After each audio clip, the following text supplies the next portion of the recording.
4, 3, 2, 1. Ladies and gentlemen, this is a, there's a lot of folks out there that have been married for a little while, and the question always comes up, like, how do you keep the magic alive? We're going to find out in just a second. This is the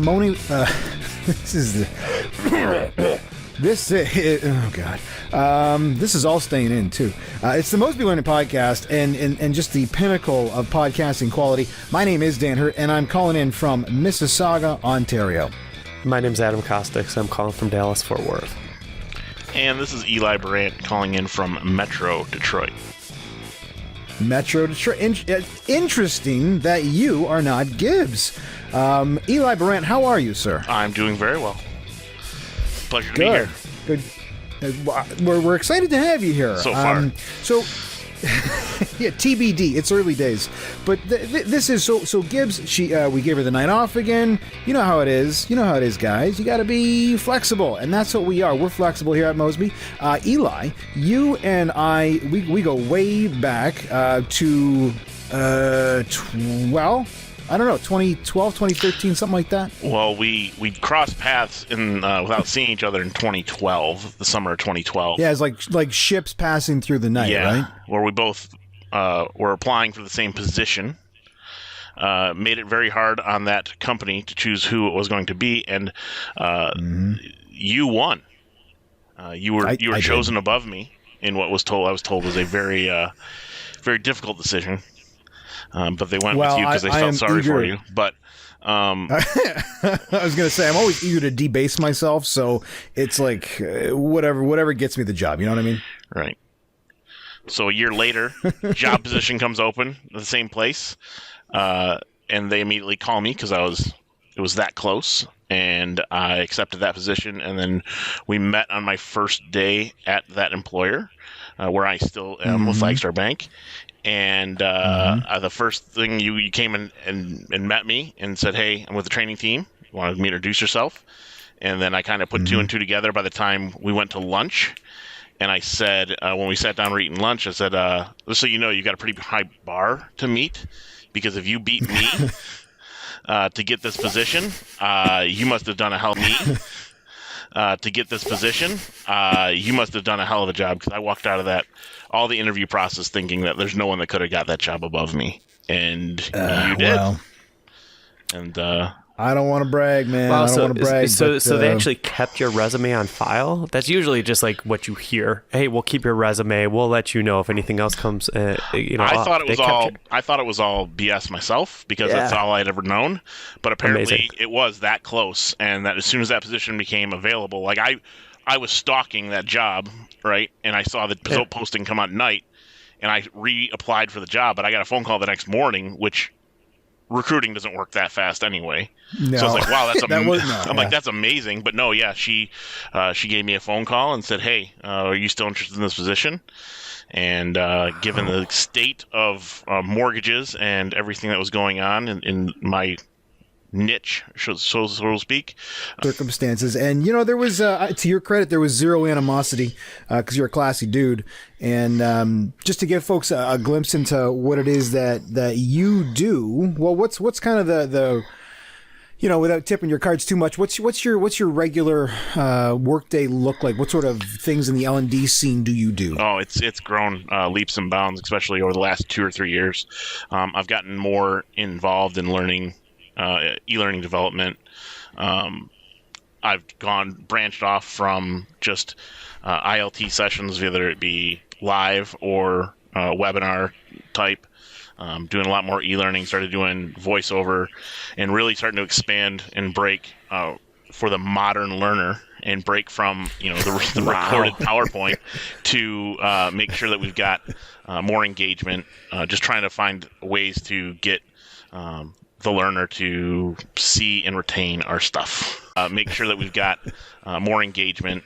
Just trying to find ways to get the learner to see and retain our stuff, whether it be that's it, and just trying not to be in the box, so to speak, anymore. You gotta figure a way to what I always say is get people to switch off of autopilot Like, Yeah, that's a good way of putting it too, because so many people, how often do you hear about people that admit to taking training while they're doing other work? oh, all the time.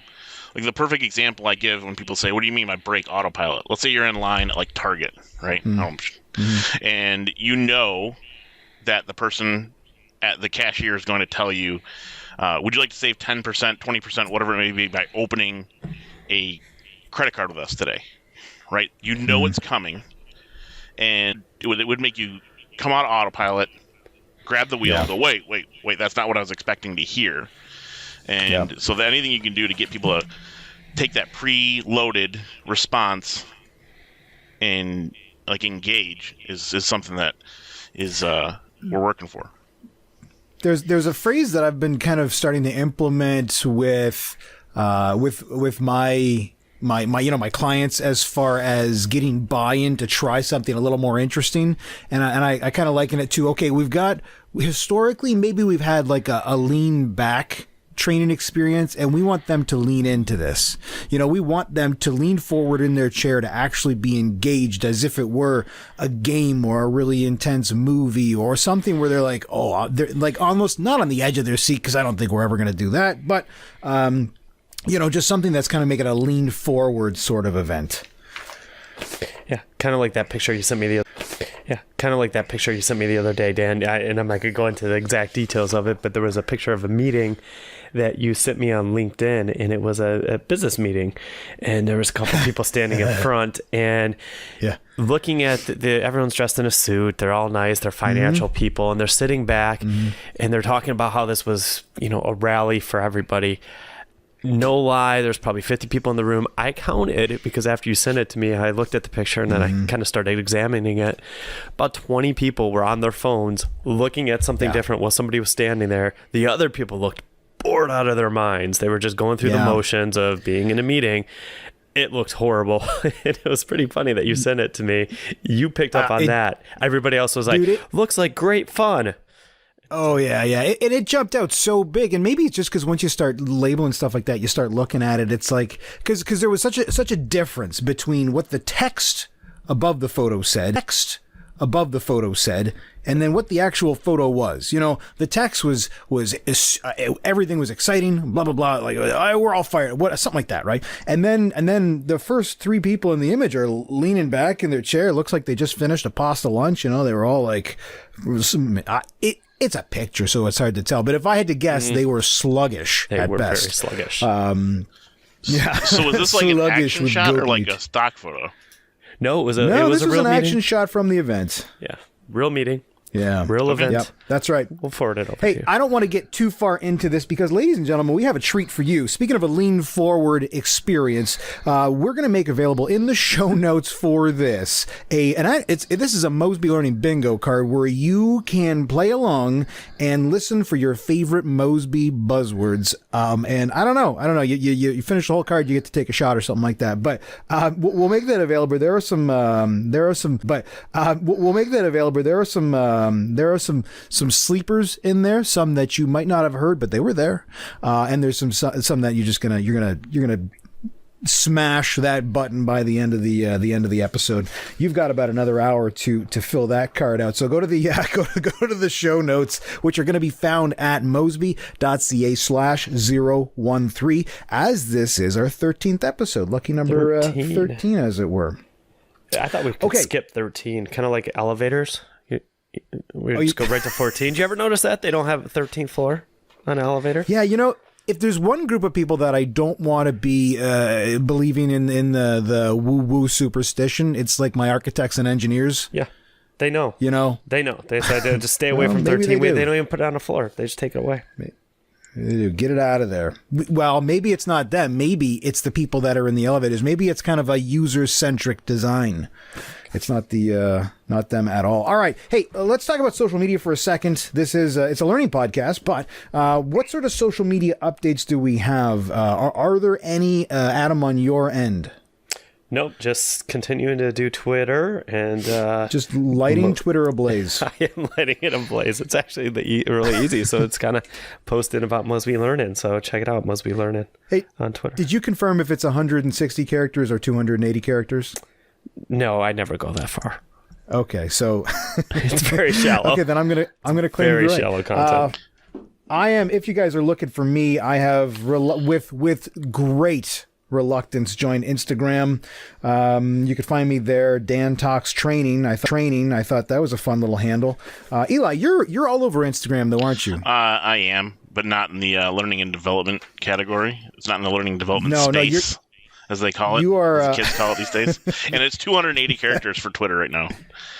There's this thing called Google, and you can just like ask a question really quick and get the facts. It doesn't have to drone on for a week to find out whether it's 160 or 280. It's a teaser, as much Eli. as It's a teaser. Keep people coming back to the podcast. We answer it the next week. It kind of works for us. Hey, That's what keeps them coming on. Okay, so why are you so prevalent on Instagram? What's your deal?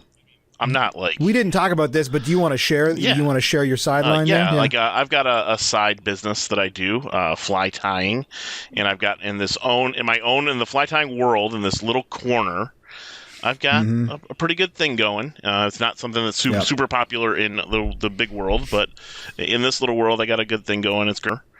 I've got a pretty good thing going. It's not something that's super popular in the big world, but in this little world, I got a good thing going. It's Great Lakes Fly is my company name, and GreatLakesFly.com, and I tie flies for big game freshwater fish for the most part. In fact, that's with like sharks and stuff? Nah, freshwater. So muskie is big. I'm filling right now a lot of orders for customers who are going on major excursions. I've got a guy who's going to Guyana to fish for arapaima. I've got guys that are going to the Amazon jungle to fish for peacock bass. I've sent flies to a guy in Singapore who takes them to Mongolia for giant taimen. And I do a lot here in the greater Midwest as well. So, yeah, you've sent places as exotic as Canada too, haven't you? I have. And every time I send a package to Canada, I ask if you know them. That's not obnoxious at all. Somebody, and that's nice. That's, And I do a lot of teaching with that too. I do a lot of presentations. I do a lot of shows where I'm demonstrating all weekend long, tying flies and teaching kids and adults and everything in between how to do what I do. And I'm completely open source. I don't like hide any tips or tricks or anything. But I know that it's that Malcolm Gladwell 10,000 hours. I've got so much time in that a lot of people can't do what I can do just because of how many flies I've tied over the years. I think there's something. There is so little concern from actual professionals about giving things away. Like if I went to a microbrewery, they would probably happily either show me how to brew or involve me in the process if I was willing to volunteer.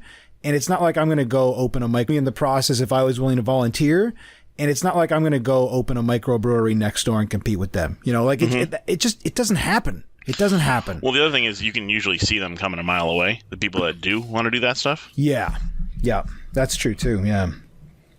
So, hey, how did you get, real quick, how did you get involved in the learning space, as it were, at all? It's an interesting story. My first professional job I kind of stumbled into on accident. We'll be the judge of the interesting part. So, my friend was working for a mortgage company, and he's like, hey, you should come do what I do. He was a loan officer. He's like, we just help people get mortgages. We help people get into houses. And I'm like, oh, that sounds cool. It wasn't until 3 or 4 months into the job that I realized I was a salesperson. And I'm like, whoa, this is a sales job. And so I got pretty good at it. I wasn't the best, but I was, better than the end. Part numbers and rules and all that goes along with it. So in the mortgage space, that's gospel, right? You got to know the details of what gets somebody qualified for a loan. Plus, I learned the systems pretty well, and what wound up happening is we were in pretty fast growing. This is the beginning of the mortgage boom almost 20 years ago that we've pretty much been living in with the... at that time, and so the company was hiring like crazy, and the managers, there was no real formal training there. The managers would be like, hey, Eli knows what he's doing, and he can tell it to you in a way that you're going to actually remember it, and you're not going to just do it for you. So I would have like this line at my desk teaching people how to do the job. And Good Lord. Like they would line up at your desk. They would queue up, and you would teach them one at a time? 2 or 3, yeah. And then mostly I'd make them, I'd go over to their desk, make them drive is the way I always called it. Make them drive, so I wasn't doing it for them. And I was teaching them how to use the systems, how to get people, how to read the guidelines, how to, become a professional loan officer. And my production was dropping because you can't really do both. And they wound up saying, hey, you're pretty good at this. Why don't we move you into a full-time training position? And I moved into a training role from that point. And then I kind of just learned on the fly, so to speak. Like I was always a natural teacher. And then it just kind of, I knew the subject and I knew how to disseminate that information and make it to a point where people understood it. I'm known for my analogies and being able to kind of come at it from a couple different angles to get people to understand things. So that kind of grew from there. Then now I'm really starting to put the real learning and development thing to just that basic piece that I had for a long time. Yeah, it's kind of fun to have a natural inclination, and then once you start to learn the official or more formalized nuts and bolts to it, you can leverage stuff so much quicker. It's like, oh, I was kind of doing this the hard way, but now, holy geez, I'm incredible at this. Yeah, that's awesome. I always enjoyed working with you. We never did a lot of formalized nuts and bolts to it. You can leverage stuff so much quicker. It's like, oh, I was kind of doing this the hard way, but now, holy geez, I'm incredible at this. Yeah, that's awesome. I always enjoyed working with you. We never did a lot of webinars together, but you have done your fair share of webinars, and I want to dig into that because, we're still kind of going through our virtual mini-series, as it were, here, kind of talking through virtual training platforms and different pieces. So we're going to lean on some of that experience coming up. We're also going to touch on a few articles as maybe you've come to expect, and some of them are going to be good. Now, there was one that Gibbs wanted to talk about. We're going to hold on to that one. We're going to tease that even further. That's a military one, but there's a couple other interesting ones here that I do want to touch on. Before we get too far into this, though, as I mentioned, show notes, we're probably like 15 minutes in by now. Show notes, mosby.ca, that's the Canadian domain, .ca/013. And if you have questions, if you want to find out, email us at mosbylearning@gmail.com.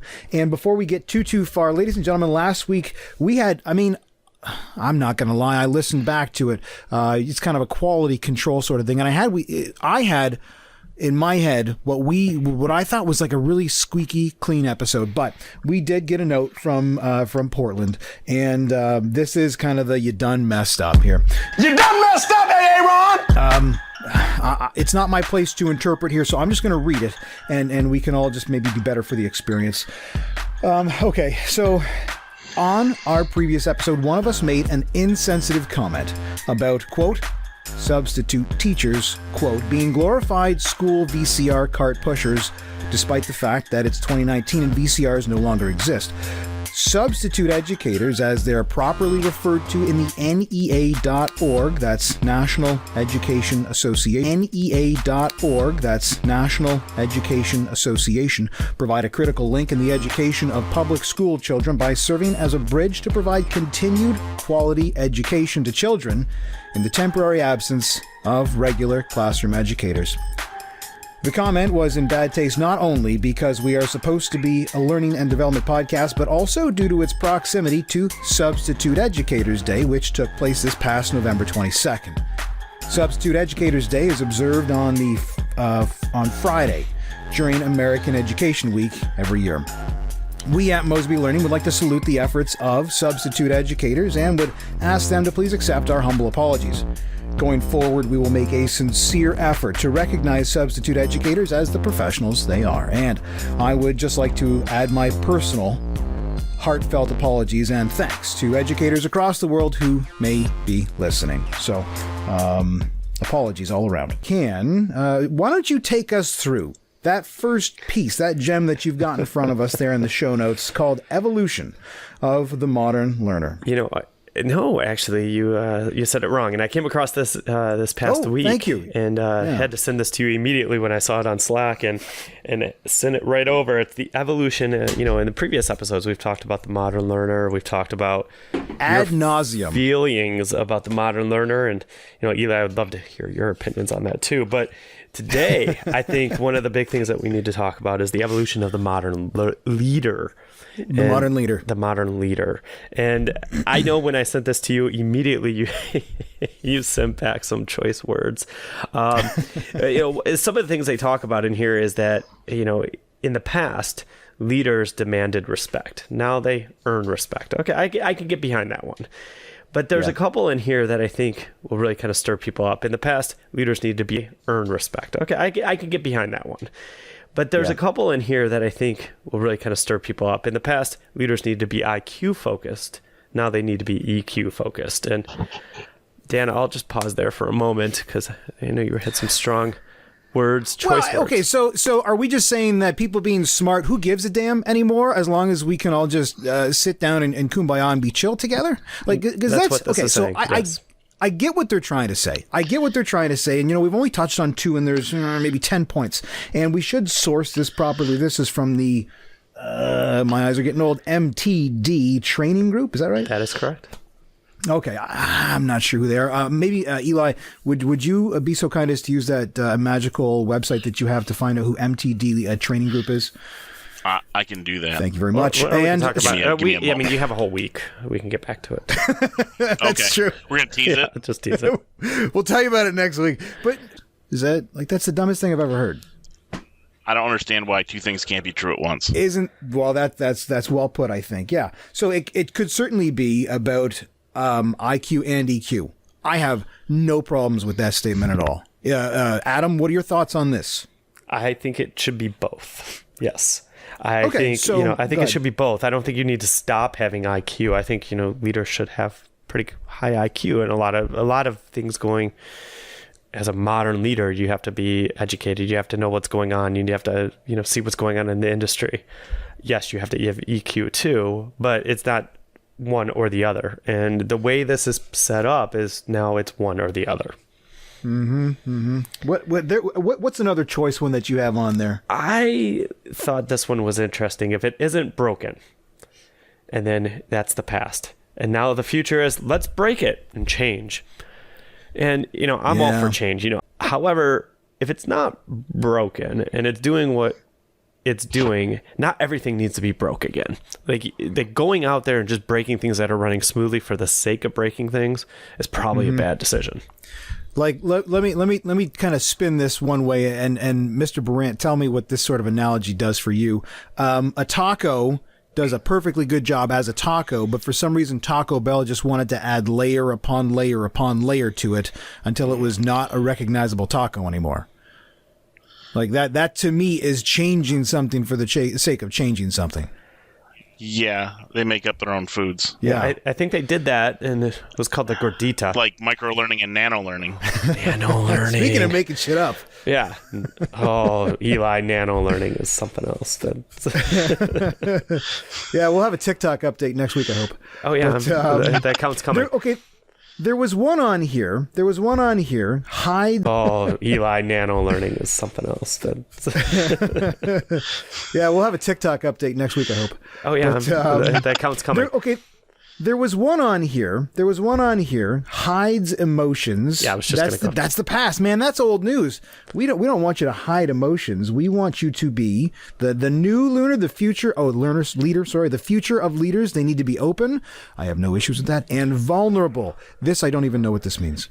I don't know. Let's talk about my feelings today. Okay. So, oh God, I don't want. I wish Gibbs were here. It's like the 1950s leader. Like that's what the guy on the left is. The like 1950s leader, right?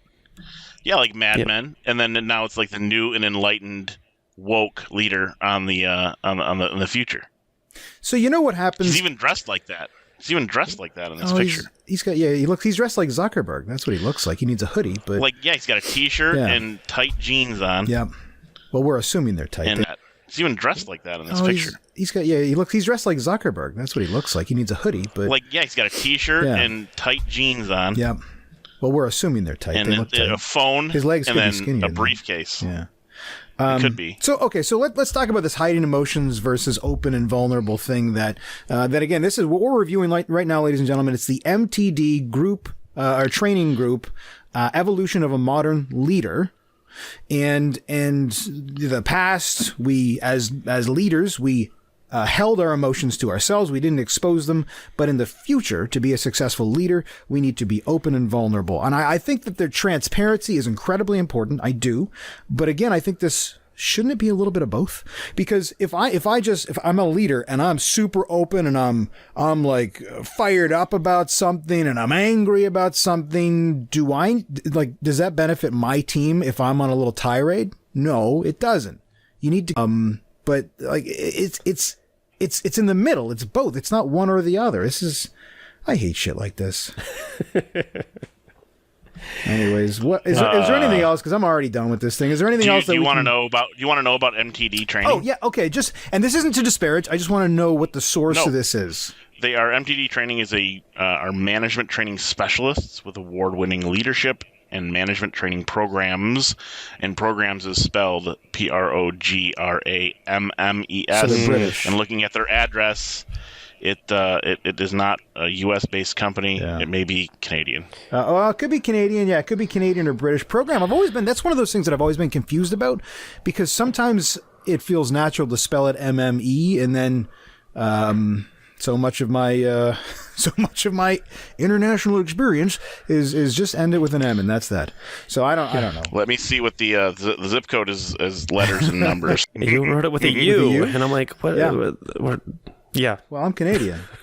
How dare you, sir? But you're not in Quebec? It is England. Oh, it's England? Yeah. I thought it was French. Yeah. It's the Brits. What's wrong with spelling stuff properly for the country that I live in, Mr. Man? I'm just saying. It's just wrong. Yeah, that's right. All right. Okay, let's move on. It works now that you live there. I've really embraced it. There's nothing more. I've learned this. There's nothing more Canadian than a Canadian that doesn't live in Canada. And I certainly got a little closer to my roots when I was down in the States. Almost made me spit my water out there. Hope you got something covering your laptop. All right, so let's jump into previously what we've talked about. One of the articles, we're going to skip that one that Gib wants to talk about, so we'll talk about that next week. But the one I do want to touch on, this is, well, speaking of Canada, from our state sponsored media, the CBC, and this is a empathy based virtual reality training, a game changer for Halton Police. Halton is a regional area around here, and it was a program, or it was an article that kind of runs down the way that they are using VR. Now, should I just kind of take point on this one, or did Adam or Eli, did you guys want to touch on this before we jump in here? I have some things to add. You should probably run point, but I skimmed it and I didn't read the whole thing, but I did get a good gist of what they're doing there, and I have some feedback. Okay. All right. Okay. So I'll just kind of run point with the gist of it here. And what it was about, it was largely about kind of mental health issues. And now here's the thing. As I'm an instructional designer by trade, and when we think about designing programs, there's a lot of decision trees that have to be made. There's all sorts of stuff. But instructional designer by trade, and when we think about designing programs, there's a lot of decision trees that have to be made. There's all sorts of stuff. But as soon as you start to throw virtual reality into it, and the conversations that we've had before about virtual reality, they really say, my stance so far has been, it's overblown. It can be incredibly valuable in certain scenarios. However, I think it's largely overhyped for the maybe the proportion of solutions that it's able to bring. Now, what they're talking about looks to be a decision tree that, well, it starts with you put the VR headset on, and it looks like they're Oculus, what the hell are they? Oculus something. Rift. Oculus Go, it looks like. So I don't know if that's a newer version or what the deal is. But hey, if you know what the differences are, mosbylearning@gmail to confront or encounter or kind of sort out. So whether you're schizophrenic or you're an addict or something, you're somehow looking through that headset or that head space in the first couple minutes. So I assume that there's going to be some audio that comes with that. That's kind of like a running monologue, like an internal monologue, kind of letting you know where they're at, if they're feeling super paranoid or what the deal is. And you know, I've had, there is elements of mental health in my family history. So I'm certainly not kicking out folks there, and it's challenging stuff. And I think that this could be very valuable. That I was legit. I'm not being a jackass. No, you know, this isn't easy stuff for people to kind of sort out. But I still don't think that VR is the solution, because there's no reason that this can't be presented, aside from the difference of an immersive sort of environment. There's no reason that it can't be presented on a 22-inch monitor. You know what I mean? So because. Yeah, kind of. I kind of agree. Can't be presented on a 22-inch monitor. You know what I mean? So because yeah, kind of. I kind of agree with you. I'm looking at exactly how they're presenting it through the modules, and I don't think there's any benefit of being actual virtual reality of it, because you can do the exact same thing with interactive video, right? It's just branching videos. And at least how they're doing it, it looks like it's just a video. And yes, they could look around a little bit, but they're still stopping it where they have to make a decision tree. So I don't know if the actual virtual reality, besides being cool, is really enhancing the training, where you could do the exact same thing with a video, have an actor, the exact same actor, do the same thing, and you're still able to see body language, you're still able to see facial expression, all the things that I think they're getting with that training. You can still see it in a regular video. Eli, what are your thoughts here? Well, Eli, what are your thoughts here? Well, a few things. Like, first one is, in the context that they're using this, it doesn't. I don't think it helps, like, for a policeman or someone who's in the security field or in the first responder field. I don't think it helps them make their decision any faster trying to get in the head of the person they see doing what they're doing, right? Like, if I'm a police officer and I'm called to a scene and something's going on and I see somebody with a knife in their hand, right? I can't. It's taking away from my process to trying to get myself in their head. Yeah, I don't understand. I don't understand the feeling. Like some things, like, they just got to eliminate the situation. They got to calm the situation, and I don't think that's the right space for it. Yeah, we've kind of touched in this regard. I don't see it in other instances, like was just previously mentioned. Yeah, this might be a pretty cool thing to do, and I think cool is the main word in effective. But I mean, you know, it's repetitions, right? It's whatever you're doing, actors, whether it be live actors, whether it be on a 22-inch monitor, it's repetitions that make you better. Drilling is going to be very important. How many times can they see that item? So do they have to do it through a VR monitor? I don't think so. But just seeing situations and the decision tree and going through as many as they can get so that they can make those decisions faster is probably the most important thing, not how it's done. One of the arguments, this is going to sound out of left field for a second, but I'll bring it back. One of the arguments that I've heard as a good choice for it's not all good choice for it's not all the time, but you can use gamification and heavy story stuff. Like, you can take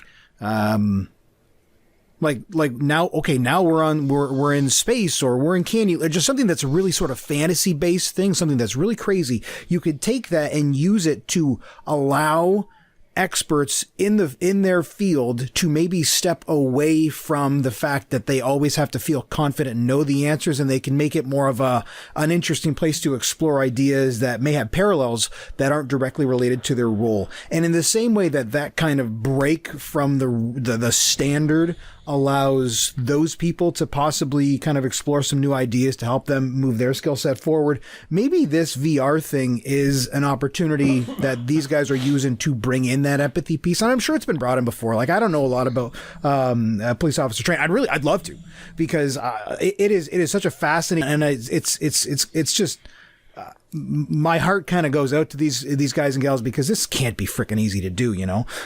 So empathy has to have been included at some point in there. I'm sure it has, but maybe just the novelty factor of the virtual reality piece kind of allows them to take a step back and get something additional out of it. I don't know. Well, the other thing too, with as much drilling and things that they've probably done, they walk into a training and they're like, oh, another training, where VR might be like, oh, this is different. Yeah, that's possible. Kind of that engagement, that getting them to break off the autopilot thing we talked about earlier. Yeah, that's true. I would maybe a little less defensive because it's got the wow. Go ahead. I can get behind that, Eli. If at least they won't roll their eyes. But I wonder if the novelty wears off, right? Like, how many VR training classes can you go to and go, okay, go ahead, put this headset on again, and then on the flip side of that, really, what's the ROI on that, right? Like, that has to be super, authoring tools. Like, I don't think Articulate can create virtual reality, so your production costs have to be through the roof. Yeah. So I'm wondering, is there really an ROI on your outcome from the learning to make it VR? That's government money, though, bro. I guess it's probably good. Yeah. Well, that's it. I mean, they're all, there was always a trope around police when I was kind of growing up, but I never ever saw it in reality. The policeman's ball that they're always trying to raise money for. Yeah. You guys remember this trope? Oh yeah, it always goes to VR. Maybe it's going to Oculus. But no, think about it, right? Like that's got to be tremendously expensive. How much would it be able to, how much would it cost to go to the Screen Actors Guild, grab a couple people that are actors, and literally do a live simulation where they're actors in front of you, then having a programmer to create it? You can probably pick up some guys for $500 Guild.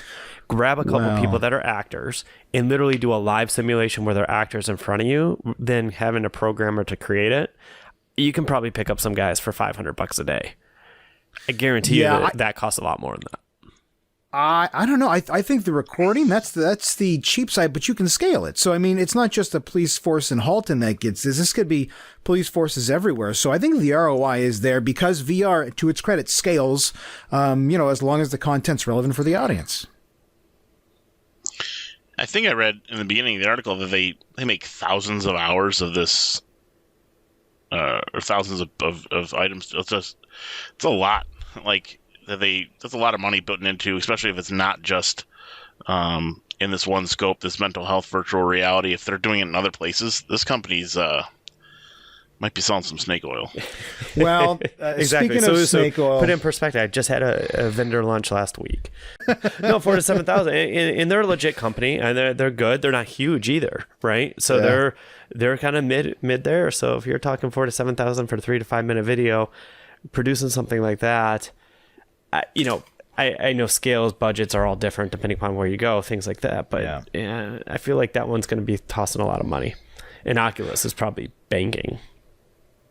Yeah, no, I'm sure they had their investment up front. Now, okay, so I want to be delicate about this transition because, you said snake oil there, and I immediately thought of the next article I want to talk to for a specific reason, and I certainly wouldn't want to accuse anybody of anything that they shouldn't be accused of as yet. But, so the next article is from Forbes, but I'm hesitant to call it an article. So it's called, whatever it happens to be, it's called The Future of Safety Training, semicolon.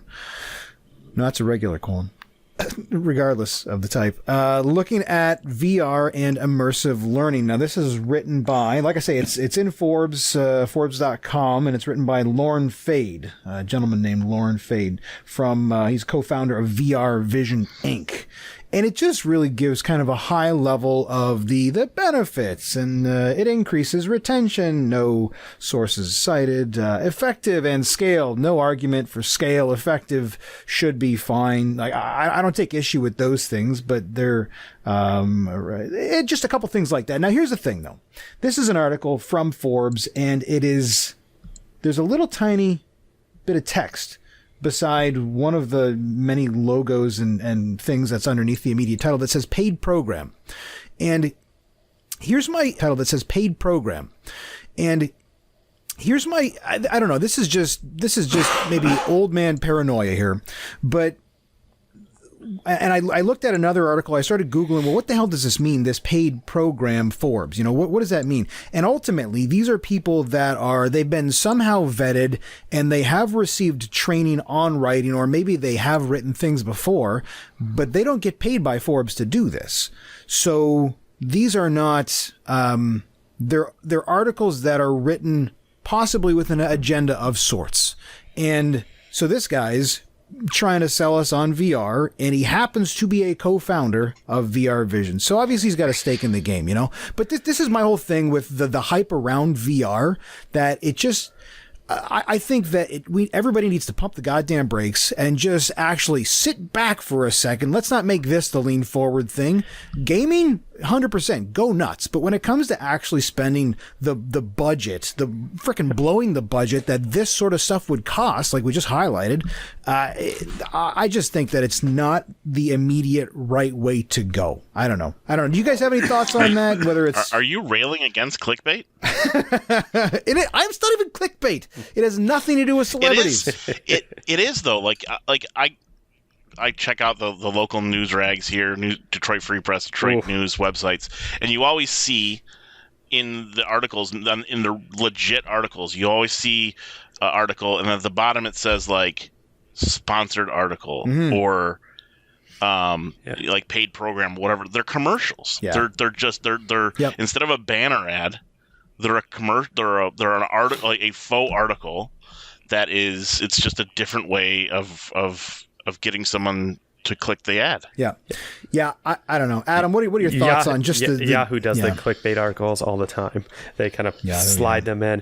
No, I think to your point, unless you have a really good use case, and I'm trying to remember, Dan, you and I had a conversation with somebody at lunch at the ATD conference this year. About where she was using VR and why she was excited about it. Remember, we were talking to the group here about where she was using VR and why she was excited about it. Remember, we were talking to the group. We were talking about VR. That was they were working with addiction, like addiction support. No, I thought it was the one. They were cool. I thought it was the one. Unlike this other person. No, those people were great. Oh my god. There's a whole nother reason we'll talk about it in a minute, but they were talking about the machinery, and you know, the big machinery, heavy machinery is multi-million-dollar machinery, and that it could kill somebody, and that they saw the big use case of we need to really simulate exactly what they're going to be doing in this heavy machinery. And I'm like, perfect use case, get it. Perfect use case. And you know, everyone else around the table is doing something like us, right? Finance. Yeah, it'd be cool, but there's really no need for it right now with the technology today. In the future, maybe if it catches on, or it could end up like 3D TVs anymore, which is kind of amazing that, you know, that was a big fad. Avatar came out, the 3D TV came out, everyone got those glasses, and now you can't even get one. And so James Cameron is going to be disappointed. I know. Hopefully the new fad comes in. So Avatar 2 is coming out. Smell-o-vision. But so I don't think the technology has caught up to where it's scalable for everybody in learning, and I think it's a little bit of a fad. Yeah. And you know, one of your points that you made last week, Dan, is like a lot of folks are looking at the cheapest option. The cheapest option is not always the best option. Yeah. Well, most expensive option isn't always the best option either. No, yeah, well put. Like, yeah, just because it costs more money. Just because it costs more doesn't mean it's more effective. Yeah, you know, it's got cachet, and there's going to be certain people that are in the C-suite that are going to be pitching for that shit to say like, hey, no, we're cutting edge. It's like, okay, well, what edge in particular are you cutting with? You know, because maybe there's some others that we could spend that a little bit more sensibly on. You know, says the guy that has 4 pairs of pants, but still. I'm a minimalist in some ways, folks. Not always, but some ways. Okay, there were a couple other articles in there. Maybe just, you know what, just for kicks, let's just touch on one more of these things. I just want to check the time, see how we're doing. Yeah, let's touch on one more of these things, and then there's one little, just like a little cherry on top of these articles that I want to throw in there. So this one's actually kind of cool. This is Now, Adam, you know, I think my love of haikus developed after after you and I, Eli, parted ways and kind of grew after I started at Caliber there. So you weren't doing, Eli, was he doing haikus in his training classes when you worked with him? Not that I'm aware of, but that doesn't mean he's known for doing things when people aren't. In his training classes when you worked with him? Not that I'm aware of, but that doesn't mean he's known for doing things when people aren't looking. Tell me about it. What are you talking about? You'll have, when you walk into a training class, you're like, hey, okay, I'm just going to come in. I'm going to hang out today, Dan. I'll see what you're doing. Okay, everybody, ladies and gentlemen, we're going to start with a haiku today. And the entire class, I'm like, huh. I see. Well, I should be. No, there was Hyperbolic Wednesday, Hyperbolic Hump Day. Was the thing. Yeah, we did have. You know, I love starting today trends. is Wednesday. Today it is. This is the best Wednesday possibly ever. What is hyperbolic? best podcast. What is Hyperbolic Wednesday? Hyperbolic Hump Day. That's just where everything is the most extreme anything. Because it's hyperbolic. It's just like this is the most. This is the literally the best podcast in the universe. It is. So that's trending on Castbox. So maybe it's not hyperbole. Maybe it's the podcast in the universe. Okay. So this next article, not the best article in the universe, but really interesting.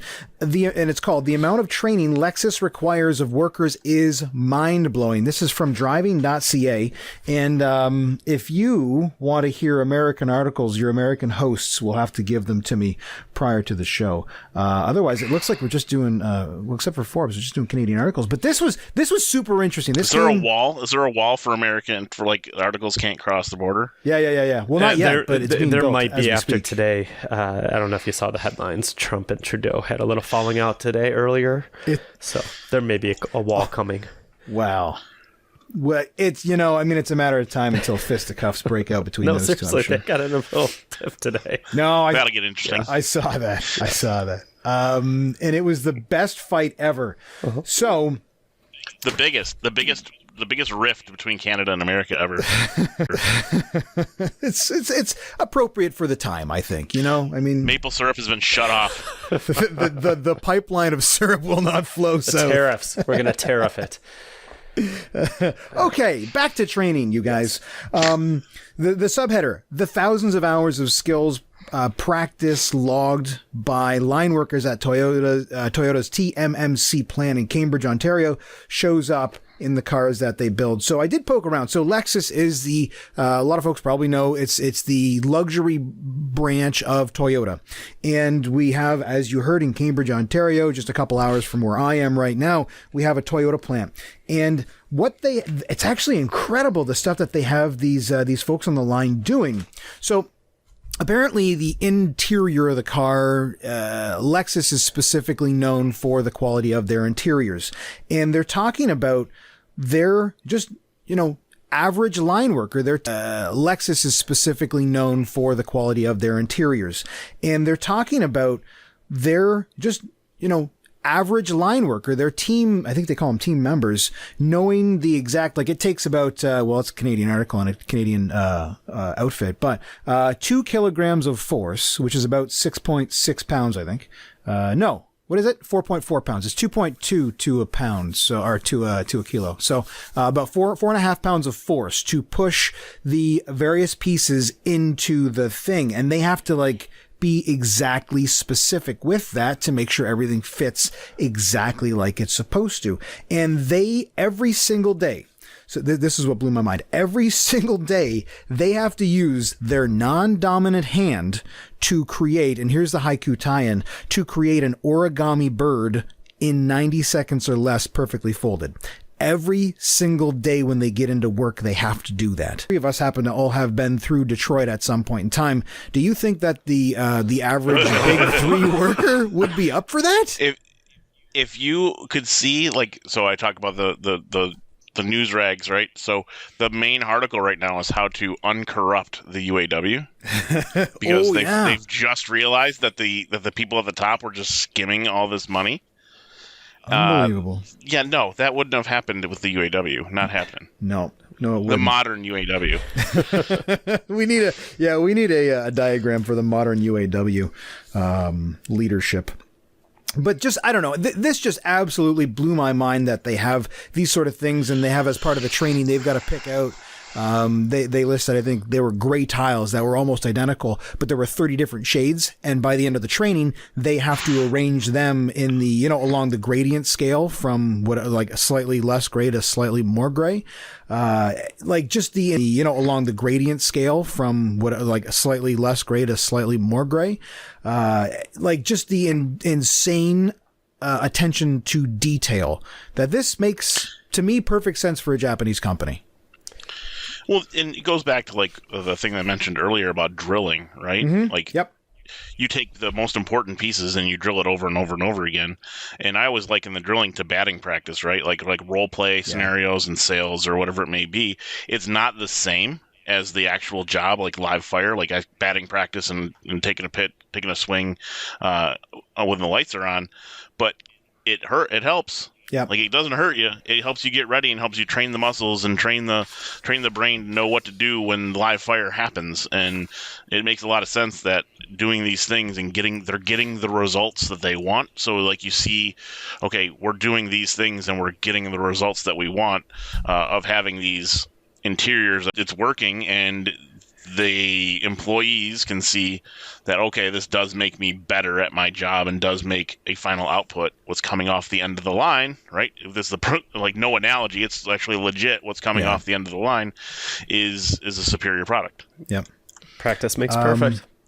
It does. Well, tell you what, let me ask you guys, and this, you know, didn't prepare this question, but it just made me think of it. You're talking about these drills and the batting practice, that sort of stuff. What is something that in your day-to-day you wish you had the opportunity to have a batting practice on or to drill in to be more fluent in that thing?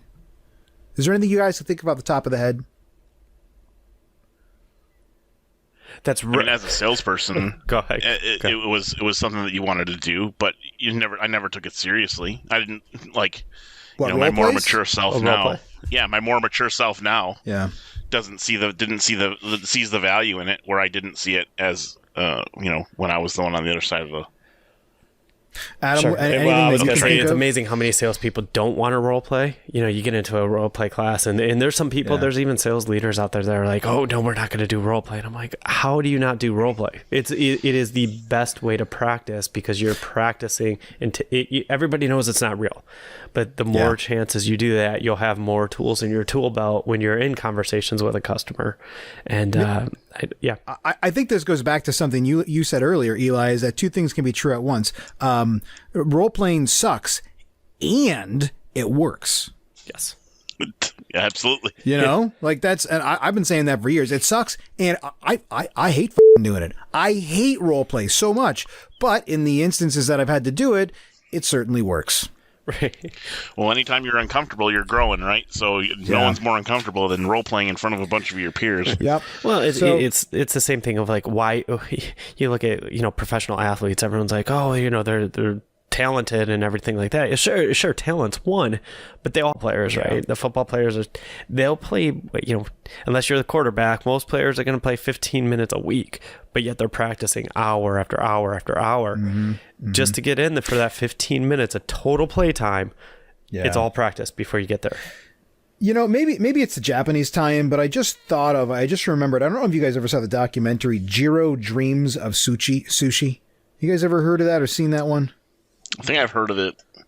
So it was an interesting documentary about, I think it was a Michelin star sushi restaurant that's in a subway station somewhere in Japan. And it's just, one of those heavenly sort of experiences. But I remember I think one of the guys had to cook rice for 5 years. Like he cooked rice for 5 years until he did the next thing that he finally got the rice right. Like just maybe that's overkill. I don't know. You tell me. Years until he did the next thing that he finally got the rice right. Like just maybe that's overkill. I don't know. You tell me. But it really is. If you take something seriously and really drill at it, it's going to make you better no matter what. It will. I thought you were going to go with the old movie Gung Ho. I thought that's where he was going to. Really? I thought that's where he was going to. Michael Keaton. Underrated, underrated actor. Yes. Underrated comedic actor. Great Wait, movie, who's too. the underrated comedic actor? Michael Keaton. Michael Keaton. Oh no, he's terrific. Have you not seen He this started movie? out as a comedian. Do you know that? I learned that the other day. Yeah. Have you not seen that movie? I haven't seen Gung Ho. No. It's Oh man. it's exactly the that came out topic in, we like, just the talked about. 50s, though. No, but it's Yep. exactly the topic that we just talked about, right? So it has basically a Japanese company buys an American company. They're on the line and they're kind of lazy. They're kind of fat, and then they show the Japanese automakers everything first thing in the morning. They're doing calisthenics. Kind of similar to your article. There you got perfect quality. They're working the hours. They're clean. They're professional. And it kind of goes through this entire story. It's a comedy. I'm going to have to put that movie in was made rotation. 25 years ago. Wow. 25. I'm Okay. old. No. I thought it- 84? 85? Well, so I thought No, it was more a than that. war movie. I think I'm thinking of a different thing, maybe. Yes, I think you are. Like a Platoon? World War II movie. What? Platoon. Platoon? Yeah. That's the one. All right, that's enough of that. The one last, the cherry that I want to put on top of this, I was clicking around today and I saw, again, this will be in the show notes, mosby.ca/013. I saw this and you guys might see it in there, the 20 top graphic design trends for 2020. It's not even 2020, and we already know what the top 20 graphic design trends. This will be in the show notes, mosby.ca/013. I saw this, and you guys might see it in there, the 20 top graphic design trends for 2020. It's not even 2020, and we already know what the top 20 graphic design trends are, thanks to creativeblock.com. And I'm not going to go through all these. Maybe we'll talk about some of these in another day. But if you guys, I wanna talk Adam, about these. can you zip down to number 11 for me? Type only. Just take, because I'm confident you haven't seen this yet. I haven't seen this one, but some of them are just. I'm going. What have you got motion for with you? This is the intent. longest scroll, and it is a long scroll. It to is be a fair. long scroll, but there's a couple that I definitely want to talk about. Okay, Don't, number no, 11. don't do any pit stops. Yeah, go ahead. All right. Focus on who is Generation Alpha? Exactly. We rolled over in the alphabet. Oh no. Yeah, this is about focusing on 12-year-olds to design to. Generation Alpha are now up to 9 years old. They were born to in 9 years they were old. born in the Who 2010s. cares? What the? You know who cares? I've got Gary 3 Vee cares, Generation and he's Alphas. going to be he's gonna do well. So he sees this stuff coming, but I don't think I don't care about this. Yeah, let me segregate here. And Generation Alpha interacts with tech more naturally and instinctively than any other previous generation. Well, yeah, Yeah, because it grew up with a pacifier and an iPad. It'll influence brand touch points and micro behaviors profoundly. This article is Micro behaviors. Amazing. That's the only kind of behavior that I like. Hey, speaking of micro, let's microsize this and put a close to the headlines there. So there is actually just one other thing that I wanted to do before we get into our big topic, and the big topic that we're going to talk about today. And this is why I'm of course sad, just like the rest of our of the Mosby Army, that Gibbs is not here to join us. She'll be back, but I did want to talk to her about the big thing today. But we've got Adam and Eli that both have experience here, and that's kind of having a partner to support you in a virtual session. Before we get into that, I have a poem, gentlemen. I have a poem here, and this is a poem that I called Tyler D. All right, are you guys ready for this? As ready as I'll ever be. All right, remember, when you're uncomfortable, you're growing, okay? So here we go. Tyler D was at the wheel of the webinar with his partners Kim and Dave. This session could go far. Tyler on the camera to entertain the troops. Kim ran the chat window, Dave watching for tech bloops. Each one with a vibe that's uniquely their own. Perky chat, straight tech help, or silky baritone. Each carry their share of water, but it should be said that Kim and Dave, so that's Tyler D. I just thought it was interesting because I was thinking about, and again, I try to put these things together once I know what we're going to talk about for the week, and we're talking about having support, and I thought, well, wouldn't it be nice to have multiple people? And then I thought, well, what about Fight Club? Because there were multiple personalities, and I don't know, I thought it was an interesting time. I thought it was interesting. Tell me I'm wrong, mosbylearning@gmail.com. It's All the right. most interesting poem you've done. Thank you. Podcast. Well, this is why I like doing podcasts on Hyperbolic Hump Day. So, ladies and gentlemen, now let's jump into kind of the big topic of the day. Unless I'm missing something previously that you guys wanted to touch on. Anything from the show notes before we move on? Because we are going to speed to a finish after we get into this. No, I'm good. I got a couple things on the virtuals. Okay, good. So the Copilot. So the topic in general is, and again, we're trying to flesh out really the nooks and crannies of in the room with you. They're somewhere else, and they're listening to you live, presumably, unless you're a zombie. But so what experiences do you have? I'm gonna pitch to our guest for the day, Eli. What experiences do you have having a co-host do webinars with? My first virtual trainings I ever did were co-hosted. I was paired with another trainer. I was working for a contractor. We were training call center agents who all worked remotely from their home. Right. That didn't really go that well. But so we're in a broadcast room, and I've never trained with this person. You know, we're both brand new.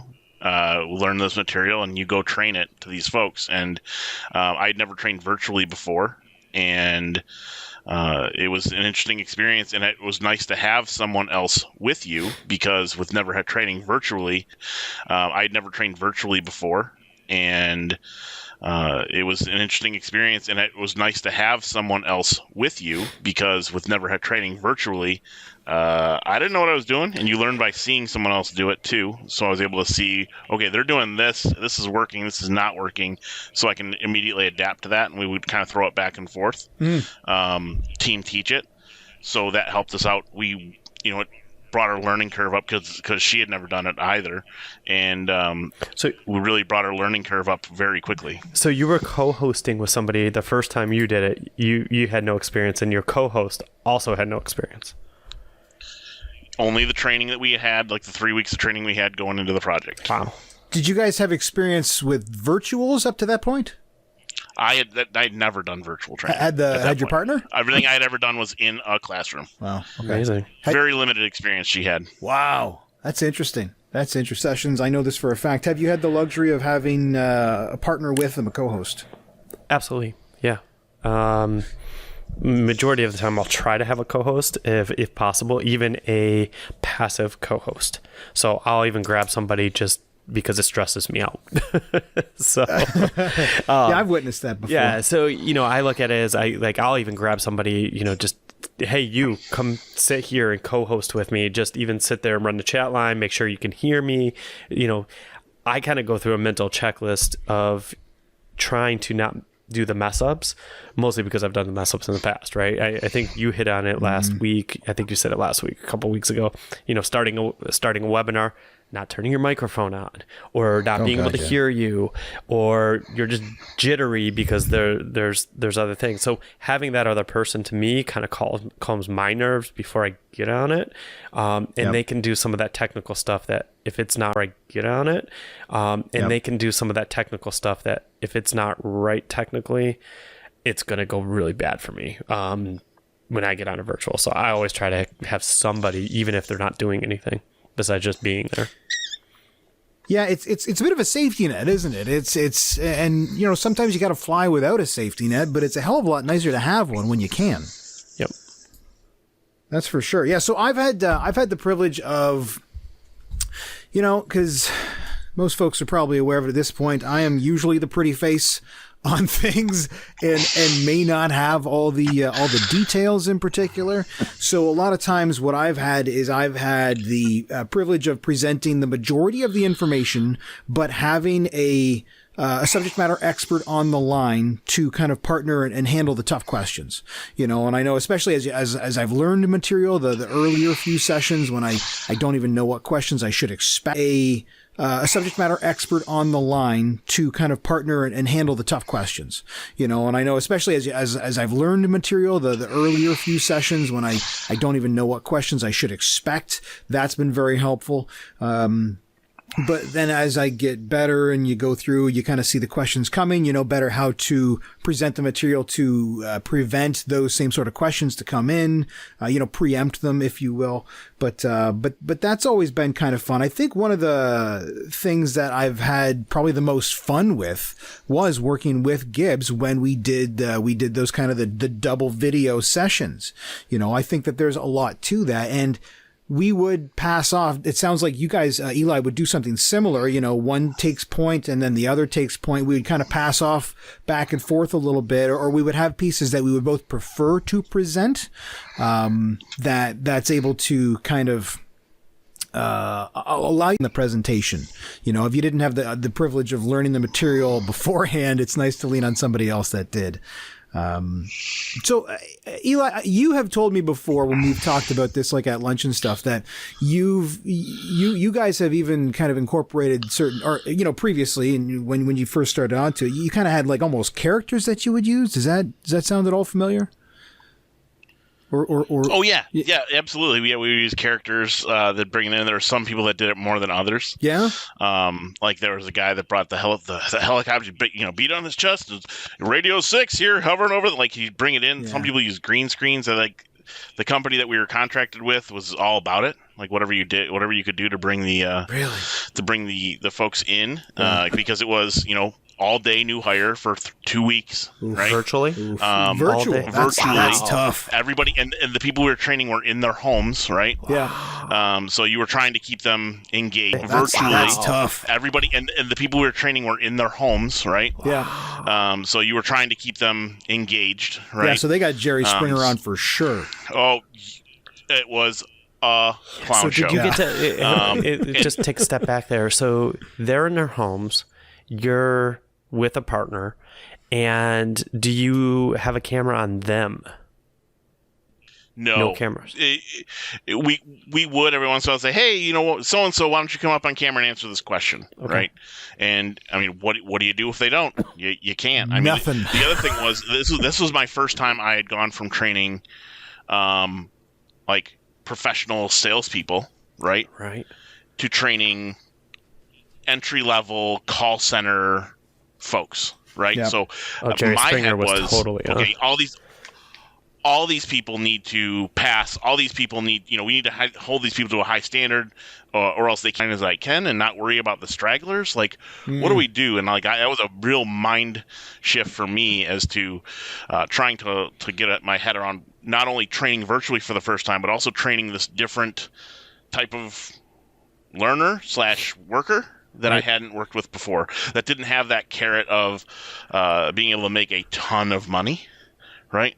Yeah. And I had to try and it was a different experience, that's for sure. I was glad mortgages came back. So you did voices, and then you would call them out here and there. Were you guys on camera? Mm-hmm. Okay, so you guys were on camera. We would go on camera here and there, but this was also at a point where that was, really, and this was 2010. So yeah, that's early days of the not technology. Everybody had high-speed internet, right? Yeah, so it was, we used the platform we were using was pretty solid, but not everybody that. So and so what was a lot of the training? Just so I can get some context here. So was a lot of the training, was it system training, like technical training, or was it like customer service training? What it was product troubleshooting. Wow. Product troubleshooting, how to log the phone calls, and then customer service. Wow. 2 weeks. It's kind of like 4 legs of the stool. That sounds horrible. I'm sure it was good though. It was it was hey, I'm a better person for having done it. I wouldn't seek that back out again. Yeah. Yeah. So one of the things that I think go ahead. Oh, on the team teaching thing, I've also done now back in a different learning atmosphere, right? Where we've got a hot training where we've got a lot of people signing up for it. That training starts to tip over 45 registrants, 50 plus. That training starts to tip over 45 registrants, 50 plus. That's where you start looking for someone to, hey, can you help manage chat? Because I know this is going to be full of questions. Mm-hmm. And then we've done that a couple different ways where someone either answers the questions flat out in chat, Or what we've done really successfully lately is we kind of hit transition points and open it up as like a dialogue between me and the other trainer, or the other trainer and I, like whoever's proctoring, whatever, where we kind of, hey, we got some good questions here, and then we kind of bring it up and we discuss the questions out loud, and we can actually bring the person up, say, hey, Sam, you had this question on what widgets. You want to come up and ask the question? You probably didn't get it right. Like, you bring up all the details of the question, kind of ask that question out loud in the points, and it worked with the triangle, right, of the two trainers and the person. That's worked really well in helping solidify those points. So you're saying you would bring up, so Sam in that scenario was the attendee who asked the question in chat. Discuss this a little bit. Yeah, if it had more layers to it than just a simple question. Like, hey, what color is the sky? Blue. We don't need to bring Sam on, right? But if Sam's asking, what are the different types of clouds, and what do these clouds mean? And then you talk about it, and you kind of, well, this is what this kind of, cumulus, That's the only one I know. It's the only one I know. That's the only one I know. That's actually a Thunderhead, which really isn't a thing. But yeah, no, that's a really good idea. I haven't really seen that done in the long form webinars, because a lot of times people take the easier way out, right? They'll just take the question and say, oh, well, Eli had this question and let's talk about it, but they don't bring that person actually into the conversation. That's actually a really good point. Can I ask what tool you guys use to facilitate virtuals? We've done it in WebEx, and we've done it in the Saba meeting. So are you in the Saba meeting? So are you? Training platform. I've never heard of that one. Saba. Okay. I've you have to have good control of the tech, or there is significant trust of the person to mute and unmute appropriately, and to still be there. Oh yeah. So have you had any sort of technical hiccups with that? Yeah, I mean, sometimes the person doesn't come in, and you just go, okay, well, looks like we'll just kind of move on, and then you give it a certain amount of time to see if they want to come up. You also got to gauge how much time you have left to get the material done. I mean, that class that in particular runs tight at that, and it can go wire to wire. Yeah. Especially when you have that many people, so you got to be like, okay, like if I have the time, we'll do it. If not, we'll kind of move on. Mm-hmm. But I definitely, that class in particular, we've probably gotten the most feedback about, and positive feedback about move on. Mm-hmm. But I definitely, that class in particular, we've probably gotten the most feedback about, and positive feedback about altogether, both the content, how it's delivered. Yeah. So, yeah. I was just going to let you fizzle out there before I jumped in. Yeah, thanks. Yeah. You mentioned the proctor role. So I think we've all kind of seen that. I just want to make sure we're on the same page. So a proctor role, they're somebody that kind of watches a chat line, supports somebody with maybe tech, if there's a tech issue, so that you could still carry on the show and cater to the other, 98% of the room. Is that about right? Yeah, and it's to this day, it still baffles me. Like I heard you guys talk about last week about the amount of people that don't know how to mute their phone line. Right, that you're on a webinar, salespeople especially. Yeah. And the other thing that drives me crazy is the people. Yeah, and then your IM's coming up. Your instant messenger. Hey, I can't get in. Hello. You might as well interrupt. Yeah. The train has left the station. I'm sorry. Yeah. Yeah. And then you get back to it 2 hours later. It's like, well, sorry we missed you. Here's the link for the next session. Yeah. Sometimes I feel like I don't know, but I feel like they don't want to go and they just want to send an email because it's not going to be noticed. And they're like, well, I tried. I sent an email, You are 100% accurate. Yeah. There's zero hyperbole in that. Yeah. Zero. There couldn't be less. Okay, so here's the thing. So the question is, why doesn't every session have a proctor or a co-host? And I think the easy answer is budget, right? I don't think that. I think it's design. I would say right now, time and availability too. Yeah. Well, that's all budget, though, isn't it? I don't think that. I think it's design. I would say right now, time and availability too. Yeah. Well, that's all budget, though, isn't it? Right? You had to have a second body. I mean, yeah, but if I've got a class that I've only got 5 people registered for, yeah, right, I've got a proctor there. The proctor's not going to it's going to actually take away from my engagement with the rest of the class. Yeah. So, okay. I think once it hits a certain threshold, right? So there's once a you get over ratio that that has to be 15-20, considered. Yeah. I think so.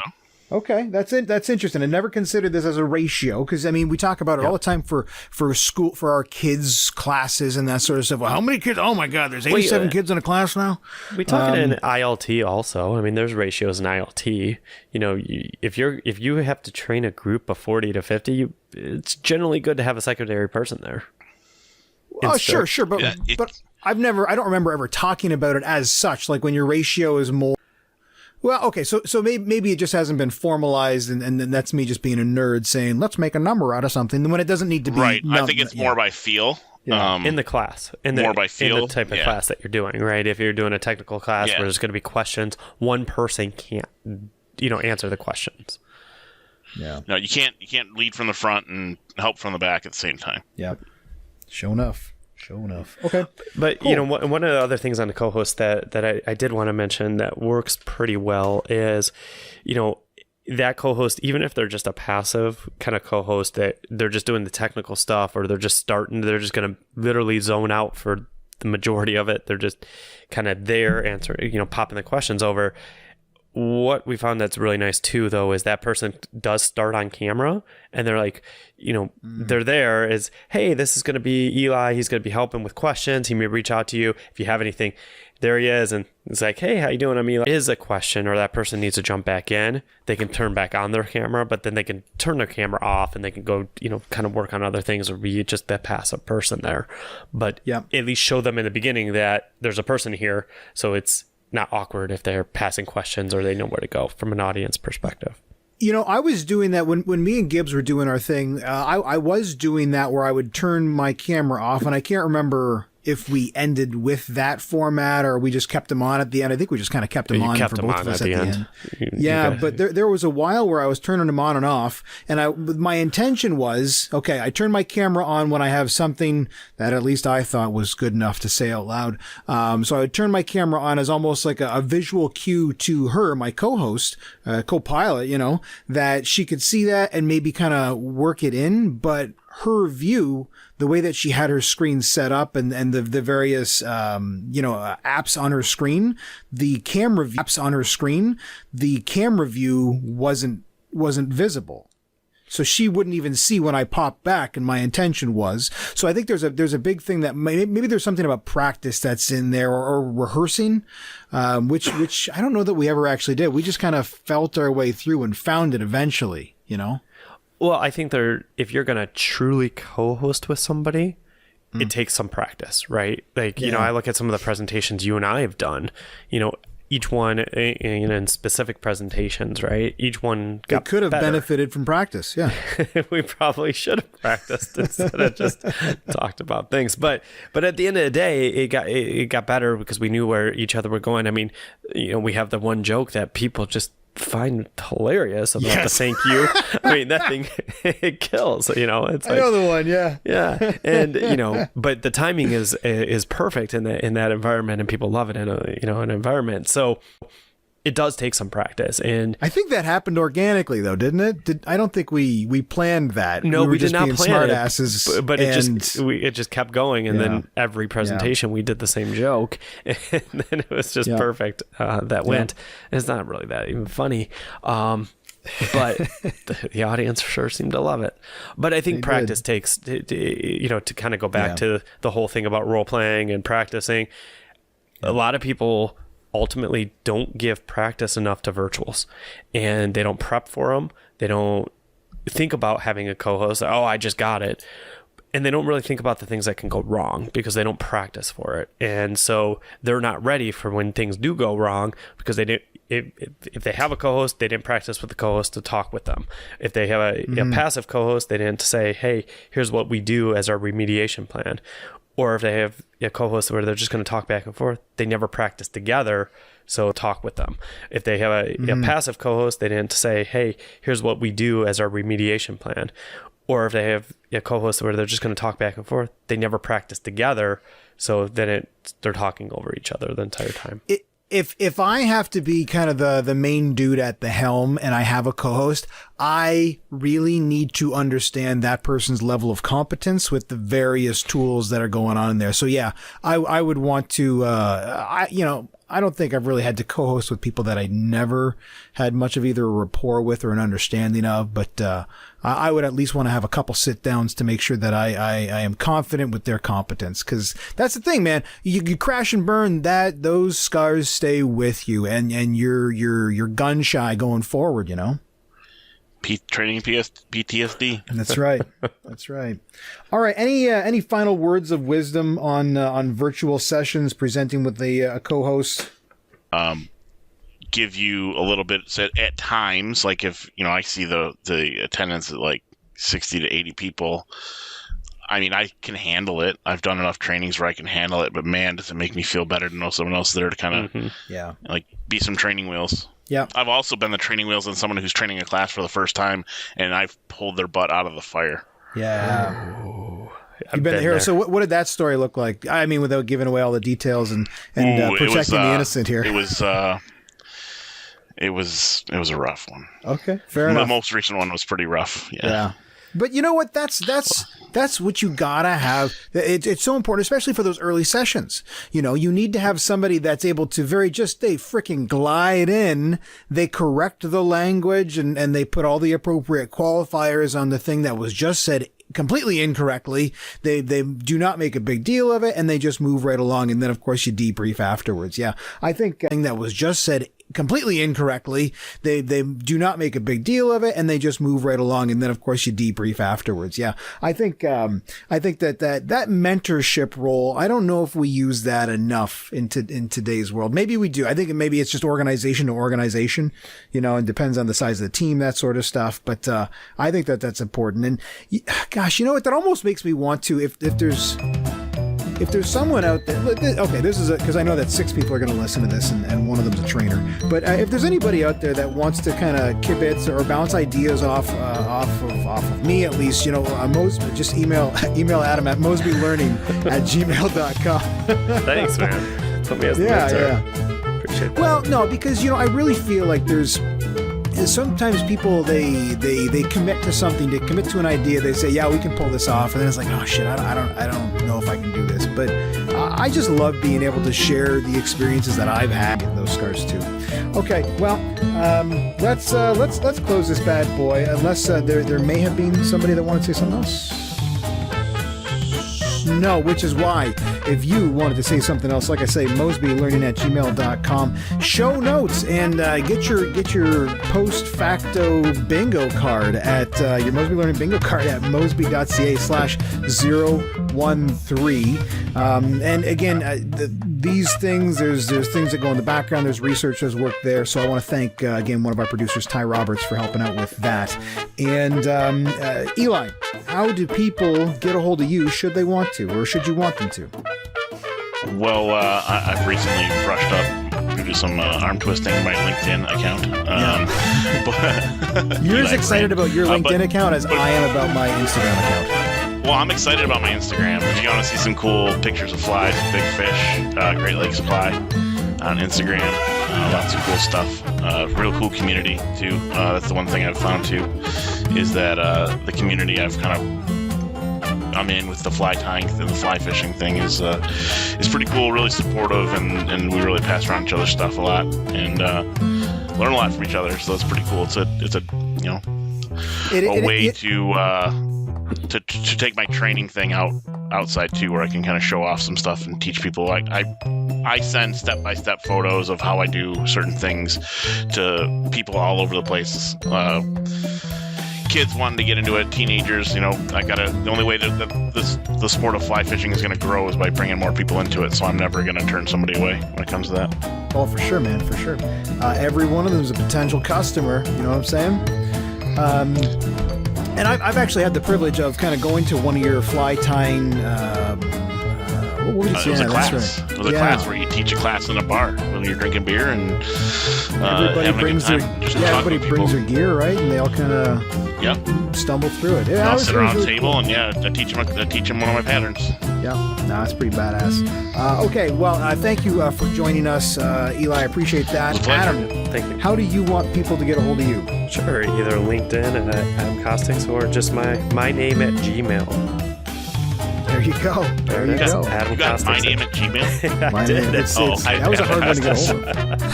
Adam Costix at Gmail. Or you can hit us up just easier on Mosby Learning at Gmail. That's right. And you are the man behind the curtain of our Twitter account, yeah? I am. We're still at 1 follower. Okay. I can't help you there, but if you give that handle out, we might get some more. So Mosby is Learning. it just at Mosby Learning? At That's easy Mosby enough. Learning. Yes, it is. And, Man, I don't know how you got that one. That's a tough get. It was. All right. I hear if you tweet Storm at like 4 o'clock in the morning, the news follows it pretty well. I'm tweeting nonstop. So it's actually, as I mentioned before we got started, it's actually quite fun. I've been tweeting all sorts of different things. So yeah, we just need a couple followers out there. There you go. And while you can follow me if you want to, Dan Talks Training on Instagram for some damn reason, and on LinkedIn, of course, Dan Hirt, Hirt. Music for this episode is brought to you, of course, by Incompetech, and Kevin MacLeod always puts these things together. You're listening to The Show Must Be Go right now, and there's some weird parts in that song, but I like the weird sometimes. So if you want more weird, join us next week for episode 14, and who knows who's going to host it, but I really hope you're going to listen. Thanks again, folks, and take care.